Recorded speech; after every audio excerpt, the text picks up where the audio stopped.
playing Drax in the film. Tell me a bit about him.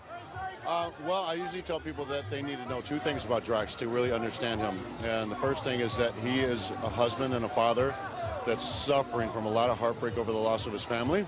And he needs somewhere to channel that pain, and it's channeled into revenge. So and the other thing is that he takes everything literally. So everything you say to him, he's going to take very seriously. Oh, so he's a big fella. Yeah, very much like you, but with a heart. He's got a huge heart. Yeah, he's got a huge heart. His heart is bigger than his brain. Again, like myself. But yeah, he does have a big heart. Right now, in America, you're a household name. You're known for being part of World Wrestling Federation. You've been known to fans of WWE here. What can you tell people about yourself, for those who might not be familiar with your work? As a wrestler? Yeah, as a wrestler, I was 6-time world champion. Traveled the world with the WWE, which was an awesome gig. But now, my new passion in life is acting, so I'm pursuing that. And, I'm doing pretty good. Pretty good, yeah. I mean, cool. This is a proper, what is this, like your third movie now? And it's a major blockbuster. Yeah, it's pretty crazy, isn't it?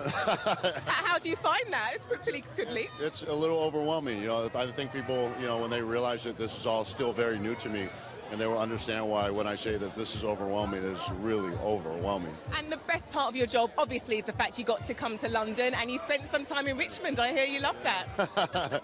Yeah, it's funny because I had come over with the WWE in the past, but we were usually in and out really very fast and didn't stay in the bus hotels and didn't have very good food. And we saw the airport, the hotels, and the arenas, and then we were out.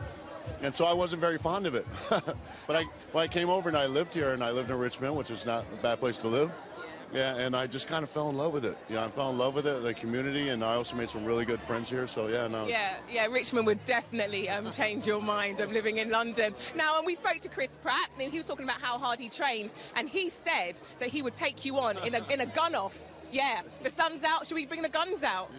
My guns are staying. He wants to do that. He's very competitive. He wants to take off his shirt. I'm like, you would think I'd be that way, but I'm just the opposite. Like, I'm the guy who never goes to the gym in a tank top. I'm always fully covered in sweats and a big hood usually. And he also, he wanted to wrestle me. Did he? He sent me a text one night. He called me out. He wanted to wrestle me. I was like, I just couldn't do it, man. That's a brave man, my friend. He is. That's why he's a star. Right, so look, what's the future hold for you then? What kind of movie roles do you think you've got lined up with this? There's talk about a possible sequel with this film.